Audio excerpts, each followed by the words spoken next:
G'day legends and welcome back to the video, and today is a Slot Shed 2.0 update. We're going to talk about the YouTube room that is getting designed behind the scenes for me from the legends at Chase Containers, Containing Solutions. Quick disclaimer, I am not paid or sponsored by them, but they have done some really good work behind the scenes, and hopefully I can get this job done in the near future. Dive headfirst into it. Now, if you are new to the channel, again, thank you for joining, because this is an exciting part of the journey. I have been to Austria, I'm back in Australia, and this is the shed that I have in my backyard. I now live full-time back in my location, and this is the shed we are working on. Now, I'm going to give you the quick stats of the shed. I don't know the measurements when it comes to the American measurements, but in the rest of the world measurements, it is around about 7.8 meters in width, and it's around about 19 meters in length.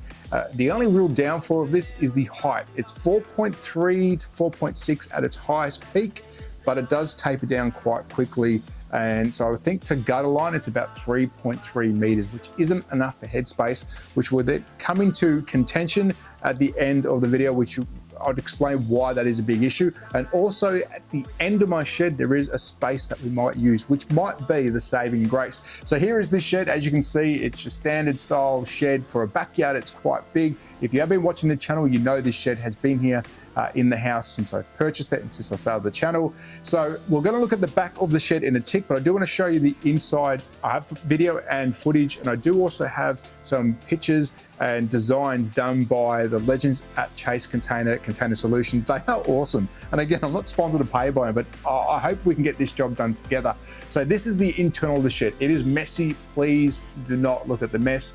Now, as you can see, I've already got a setup, a bit of a mock setup down the back, just to keep my products safe, because in boxes, it's not the best place for slot cars to be, because they do get hot and sweaty. So I've left them out in a glass display. So as you can see down the back, there is a metal rail. That is the, let's call it a mezzanine, but it's not a proper mezzanine. It's not structural. You can't stand on it. You really can't put stuff on it. So that will be disappearing, but use that as a height guide to what I believe the freight container will be. Now, as you can see, the width down the back, that is the 7.8-ish meters. I think the freight container is going to be in the sixes, so 6.2, 6.3 meters. So we have ample space to slide it down and either move it from side to side to sort of get the best fit.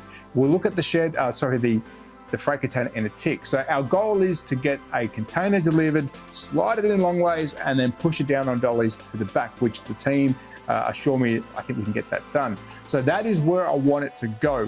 But is that going to be the last spot that we put it? I don't think so, because let's do some quick maths, and I'm not good at maths.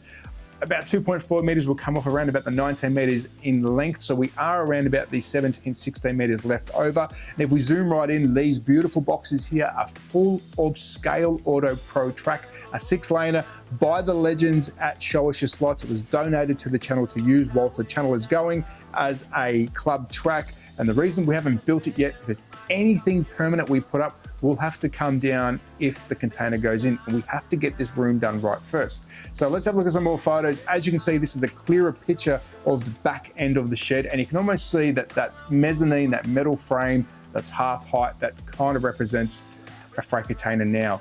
Now let's zoom up to the top of the shed, because this is where it's tricky. Standing dead center in the middle of that shed where that SRC sticker is, standing straight up, my height, no problems. 2 meters either side or not even, you start having to duck your head. So you really can't have a double story space unless I drop that mezzanine right down to the ground and make it a little bit ducky. I don't want to do that. So bear with me. We want a freight container in here. It's sealed, it can be soundproofed. So that is the look we're going for down the end. If you look on the right here, there is a Scalatric track being built. That is a test track.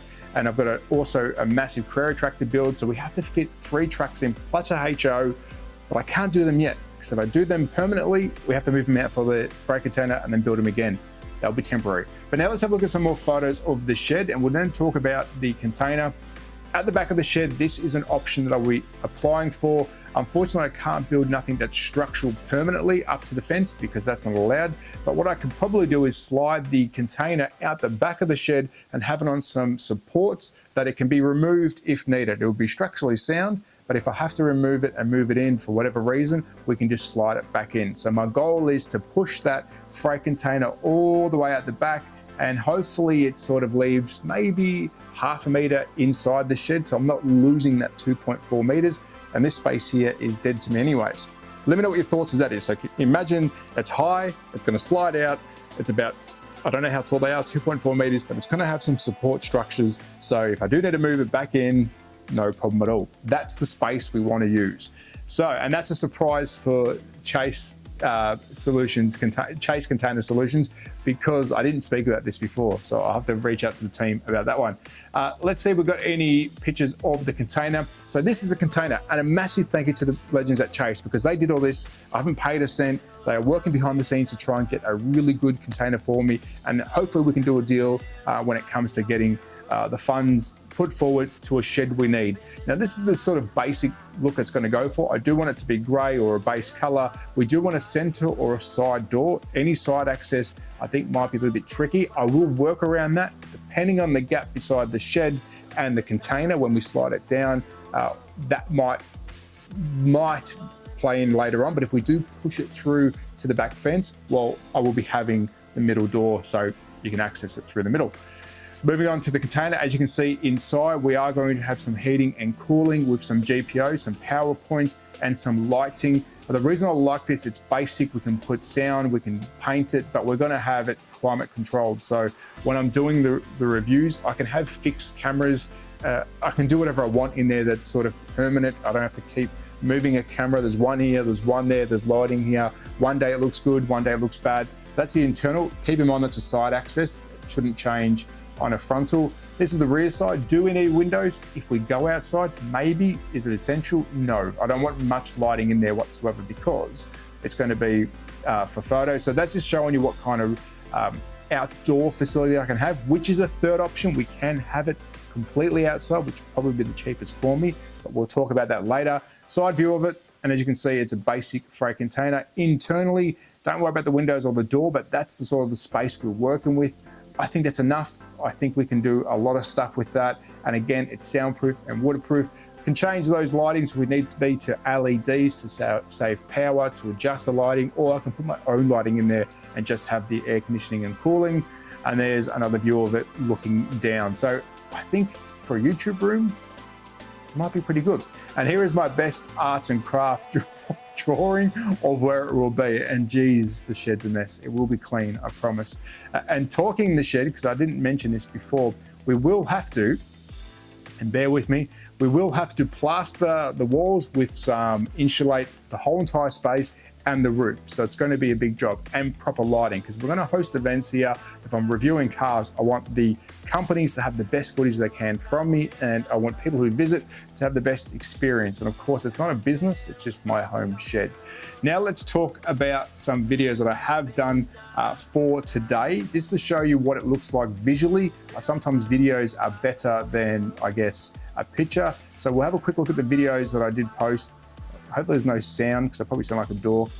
But this is me sort of drawing with my finger where I want the shed to sort of go, just to make it a bit more clearer when it comes to, I guess, visually what I want to try and achieve at the rear. Now, remember, it won't be going the whole length because I can't touch the fence, but I think that'll look better.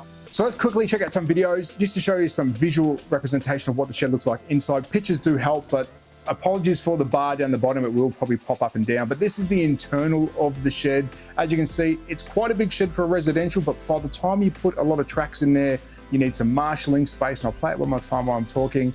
You know, you need marshalling space. It will fill up quickly, so having that pushed out will benefit me. Also, I did say I was thinking about having it pushed onto the grass on stilts, so it's completely separate to my shed. Let me know in the comments. 3 options. Do we slide it down the shed and leave it where it is? Do we cut a hole in the back and try and let it overhang outside the shed? Or do I completely leave the shed open, plaster it, keep it a nice clean shed, and have the freight container at the back of my house sitting on bricks so it's nice and, I guess, watertight, and then I can access that separate to the shed itself, so there is no room lost, and probably save on cost. Let me know what you think. But that is the 2.0 shed update. I do want to say a very massive thank you to Chase Container Solutions. Again, they're not sponsoring or paying for this. I did say to them I will be doing a video because they're the only ones that's really given me a visual representation of what this container could look like to make it look, I guess, to you guys, realistic, and to me, so I can sort of see, is this what we want to do? Please let me know. Again, thank you to Chase Containers. I will be speaking to them behind the scenes, so you expect another update. But be safe, take care, support your local. Bye. Wow! Come on, groove it on. That's it, baby.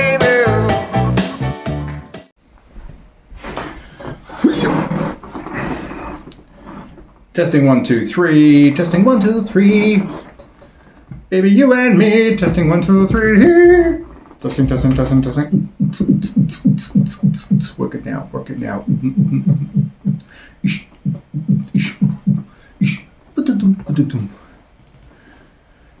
No, we don't want to do the shed. Not yet. Yes, let's do the shed.